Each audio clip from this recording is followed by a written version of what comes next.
was an interesting week, Bills and Orange Man. Well, let me get right to it. Thing is, everybody was thinking that the Orange were gonna be sacrificial lambs to the kings of partying. Yes, the LSU Tigers came to the Carrier Dome, and their fans are known for being some of the best tailgaters in all of college football. I mean, their fans were camped out at Skytop and all over, serving up all sorts of dollies like beignets, gumbo, and everything. And part of me was thinking, oh, LSU and Leonard Fournette was going to kill him. But a funny thing happened. Zach Mahoney was actually pretty game. Yes, the preferred walk-on, as he was known. Yeah, he did have a shaky start, but he actually did pretty good. Although Syracuse still lost. Syracuse showed me something. They could come out of that game with their heads held high, and they went toe-to-toe with some of the best players there is in college football. Yes, Fournette had over 200 yards rushing.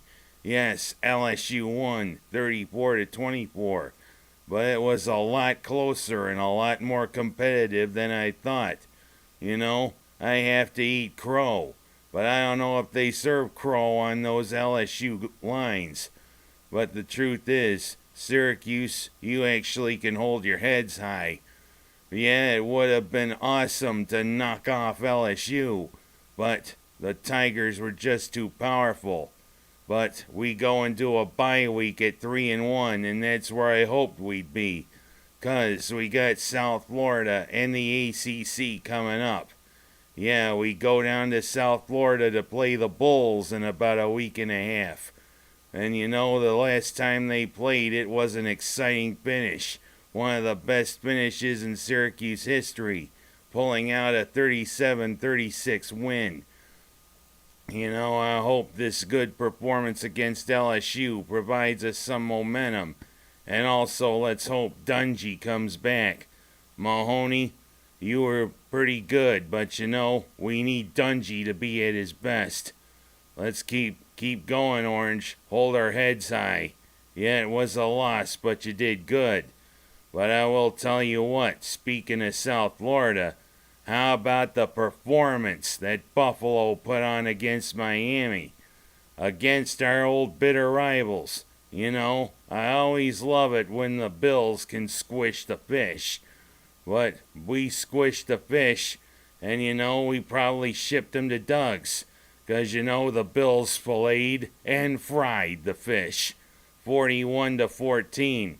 Great performance by Tyrod Taylor. And Carlos Williams is making people forget that we let Freddie Jackson go.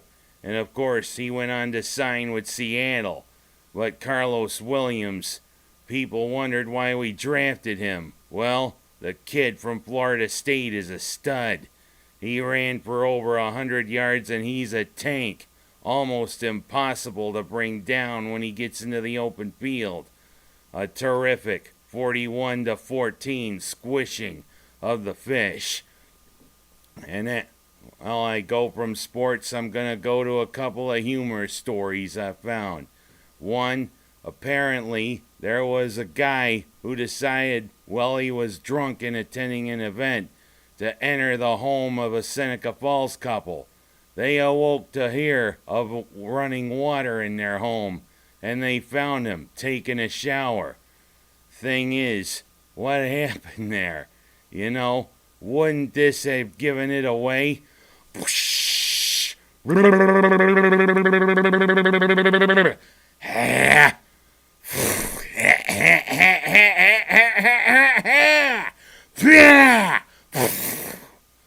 Wouldn't that have given it away that there was an intruder in your home?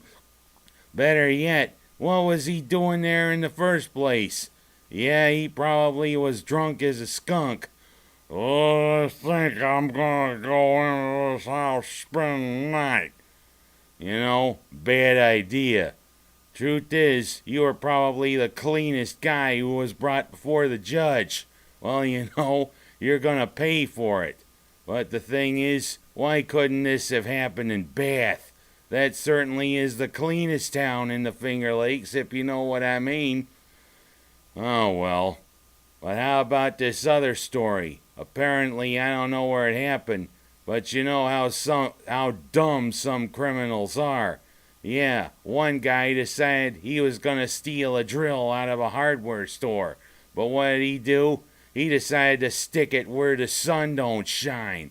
He decided to put it down the front of his pants, and he covered up his shirt over it, and you know what? It almost actually worked. But you know one thing, there's cameras everywhere, dude. They can see everything. Yeah, one day later, he was caught. I kinda wonder if it gives new meaning to what happened in Blazing Saddles. Alright, where's the drill? Excuse me while I whip this out. Oh well, no acquiring for taste. But I do also want to say one more thing about things that are going on last weekend and this weekend. But I'm kind of worried about the area where it's happening. This past weekend, the Naples Grape Festival happened, and it's always a great thing down there in that sleepy little town just south of Canandaigua Lake. And this weekend is the Cohocton Fall Foliage Festival, 10 miles southwest of Naples. But the thing that worries me is the aesthetics of the countryside. Seems as though all those pesky windmills have popped up all over the place. And you know, people are kind of in between about those things. Yeah, we gotta find alternative sources of energy, and we are trying to harness the wind and trying to harness the sun, especially with the big boom in solar panels that are around. But you know, those windmills don't exactly add to the countryside. Naples and Cohocton, especially in that valley, it's beautiful during the fall with all those colors on the hillsides.